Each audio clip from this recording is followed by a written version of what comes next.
she has really not been concerned about publicity for herself, and I think that type of attitude reflects on her contributions. Her contributions are not always seen by the media or by the larger public, but they are felt by the people who need the assistance that she gives. She's an outstanding individual in terms of the types of things she's done as a person as well as professionally. I would say she's a dynamite lady, and once you know her, you'll never forget her. Hi, I'm Chuck Taylor, and you've just heard some comments about a very special lady, Miss Melva McShan. She works inside the Urban League. Well, what do you say? Let's go inside and meet her.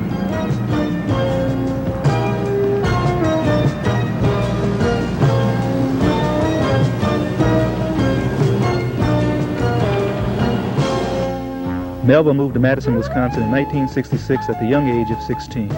She immediately became involved in youth activities through the South Madison Neighborhood Center. There she helped to set up programs to keep kids off the streets and out of trouble.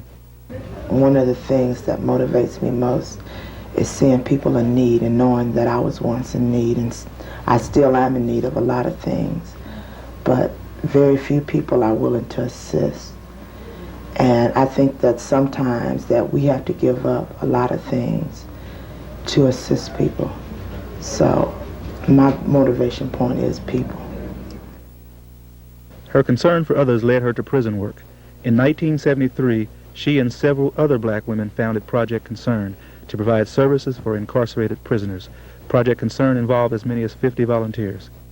When the program first started, we had 55 men who were residents of Fox Lake attend, and 30 women were involved. And this was a program that was not funded from any soft money. This was private donations from different corporations and people who were interested in assisting inmates in prison. And I think the reason that was so important to me was because my family have been involved in criminal activity where they were incarcerated. And every time they got out, I couldn't understand why they would go back. And it was because they weren't familiar with the resources that was out there to assist them. So I thought the best thing that I could do, even better than going and visiting relatives, was to provide a service to everybody there. In 1977, Melva was appointed as a youth specialist at the South Madison Neighborhood Center. This appointment proved to be a turning point in her life. It was in this position that she was able to make an impact on the lives of young people in the community and to remove herself from the welfare rolls. I was going to complete my degree at MATC, and I wanted a job. I wanted to get off of welfare. And the closest thing to me was the center. I had grew up in Madison, so I knew what the center could offer kids. Lewis Cooper was the new director there. He was just starting programs. I was interested in what I could do in the community. So I went over there one morning with my portfolio, and I begged him to give me a job. And he did. He gave me a job as a youth service coordinator and arts and crafts specialist. I like to do art because it helps me express myself.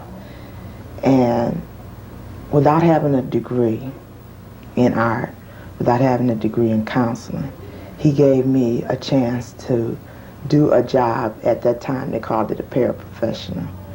But the commitment that he made me have to the center changed my life totally. My kids used to tell me that I love the center more than I love them, because I spent at least 10 to 12 hours at the center on a daily basis. And the center gave me a chance to express what was inside of me. In 1979, Melva began her employment with the Madison Urban League. Since then, she has been an effective voice for the rights of young people and single women with children. She has been a foster parent for over a decade. She works with the young females who have been abused or involved in prostitution to help them turn their lives around. I remember once I was in college and Kwame Salter was my counselor, and he told me that there was nothing in the world that I couldn't do if I wanted to. And Kwame was a great motivation point for me while I was in school, because I had came from Milwaukee in a gang environment, and I was what you would call a ruffian. And I've toned down quite a bit now, and it's not because of age, it's because of some directions that people gave me. She has the right attitude, she has the right values, and she has the right feeling about people. So I think she can go in any direction she chose to go. Melva's a giver, not necessarily a taker, because she wants to give back to the community what they've given to her. She believes in her community. She wants her community to be successful, the people in her community to be successful, and she shows it in her work. She wants to do things that are best for not only the black community, but for the whole community of Madison.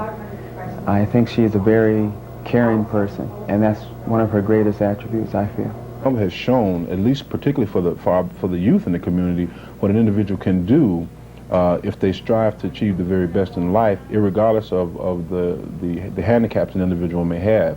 And I guess in that sense I mean that here's an individual who does not have the advanced degrees, the PhD or the master's degree, but yet she has strived very hard to make a place in the community, to make an impact on people and youth, and she's done it all on her own. So she's what you'd call a self-made woman. Melva is married and the mother of 4 children. Recently, her 4th child passed away. Losing my son to me was like losing a part of my body, or arm or leg, better yet my heart.